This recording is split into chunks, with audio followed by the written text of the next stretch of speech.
last of the night. As I was very blessed throughout my life to have 4 really amazing grandparents, and I can tell you awesome stories about all 4 of them. They're really amazing people. But I'm going to tell you about one in particular, which is my mother's mother. She was born outside of Kansas City and put into an orphanage. And this was a depression, so I've always known about this. She's always been very, very honest, and she's always been pretty positive about it. Like, oh, well, that happens, you know?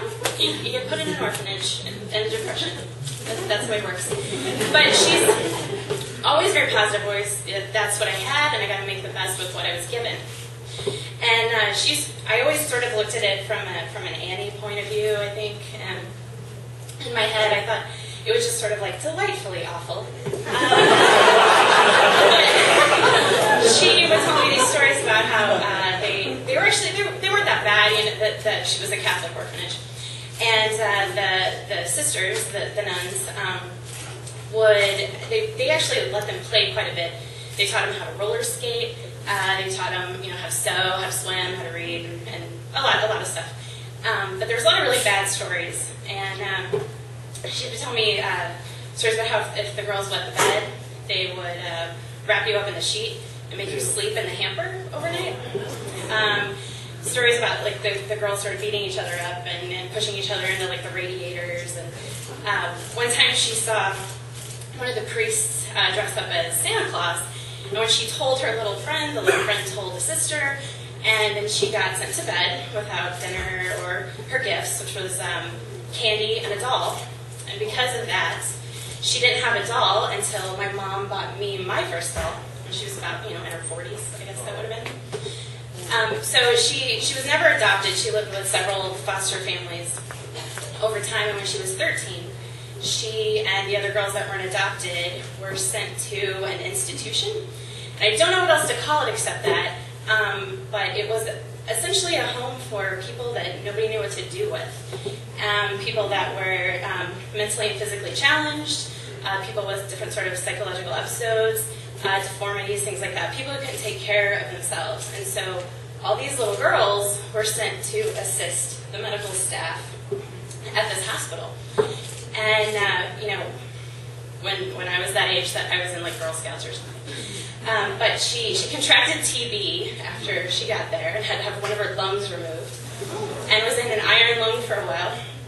Which, fun fact, her other lung has actually like doubled in size to make up for the other one being gone.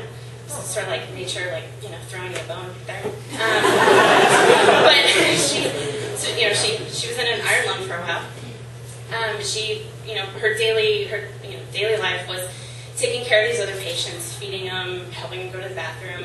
One of them bit her, and so she bit them back.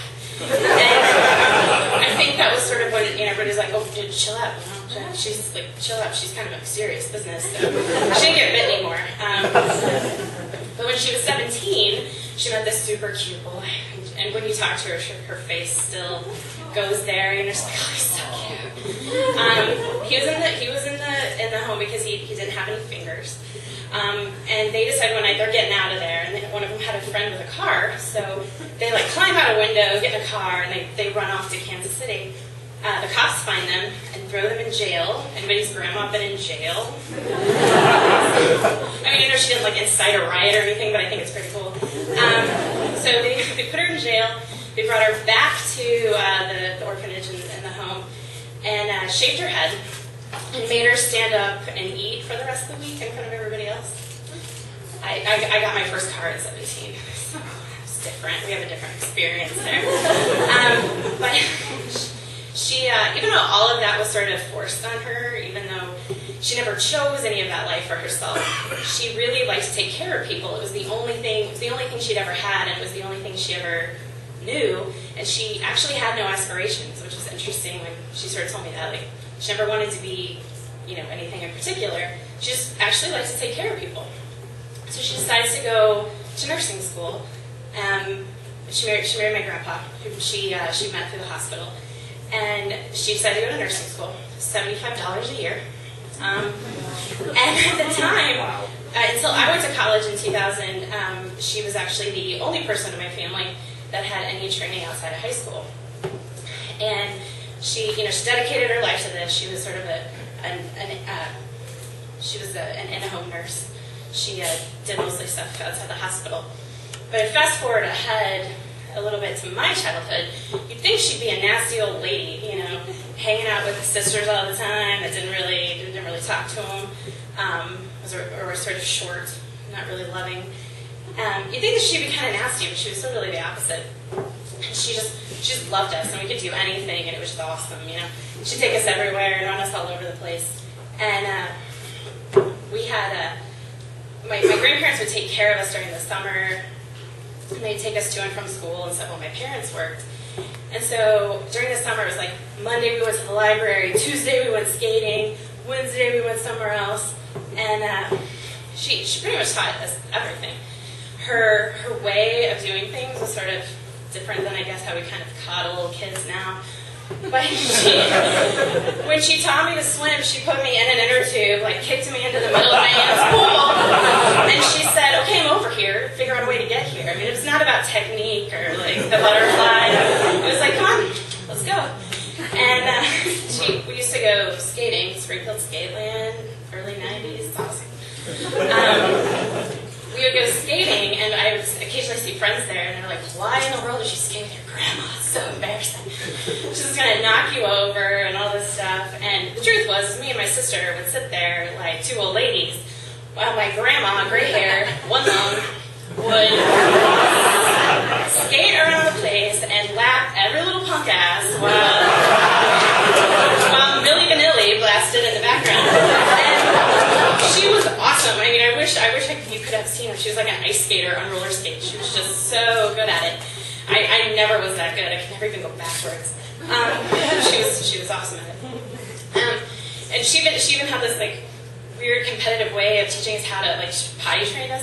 She put the little potty trainer thingy next to the toilet, and then she'd race us. She's like, I'm gonna go. And I'd be like, no. I would go first, and that might be why I do not shy in public urination situations. So I don't spook. I'm like, let's do this. I used to have a roommate that could not go in public. Whatever. That's silly.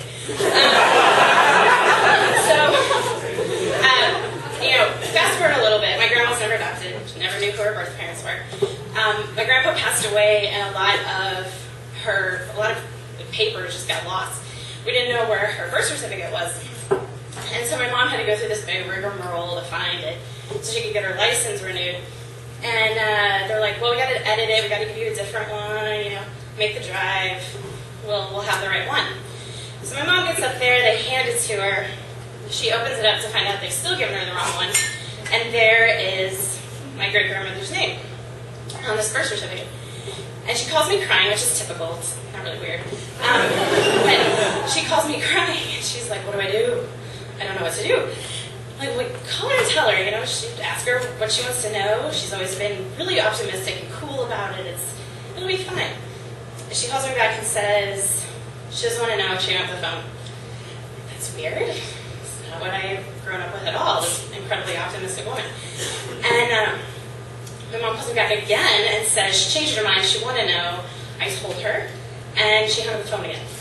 So my mom keeps driving home to get to her and starts talking to her and says, well, we can try and find her. Maybe you have siblings. There's so much to know. Me and my mom are kind of excited by this. Oh my God, what are the chances? And she's completely bitter about it. She doesn't want to know at all. And, we're like, are you absolutely positive? And she's like, they didn't want me. They don't want me. It was weird. She never said that. She always said it was the Depression. They probably did what they had to do. Maybe she was an unwed mother. That wasn't cool back then. She was fine. And now she's really bitter. And maybe when you've been positive for the first 8 years of your life, maybe it's finally time to get angry. I don't know. Maybe she's old people. I don't know. But she's really pretty bitter about it. So my mom and I were talking, and we're like, why do you think that is? Why now? Why change your mind? And she said, I really think that it might have started to change after she had us, and then after we had you, me, my sister, and my cousin. She's like, when you know how much you love your own child, and when you get to see them have one, she's like, it's really probably really hard to sit there and watch that and know what it feels like to love somebody that much and wonder why nobody had it for you. Why for all those years, now that you know how it feels to love somebody that much, why did you not ever get it? And so, the hallmark ending of that is to say that somewhere, while she kicked me out in the middle of the pool and I was screaming my head off because I didn't know how to swim, she, while she was sort of saving me, I was saving her right back somehow. I was giving her part of this childhood in sort of a reverse kind of way that she had never had herself. And while she was making this awesome childhood for me, I was salvaging what I could of hers. And at the same time, I think she also sort of taught me how to fight for myself. Because if anybody knew what it was going to be like to be alone at different times in your life, and if anybody knew what it was like for people not to really have your best interest in mind, or not be thinking about you down the future, or down the road, it was definitely her. So I'm really glad she taught me how to swim.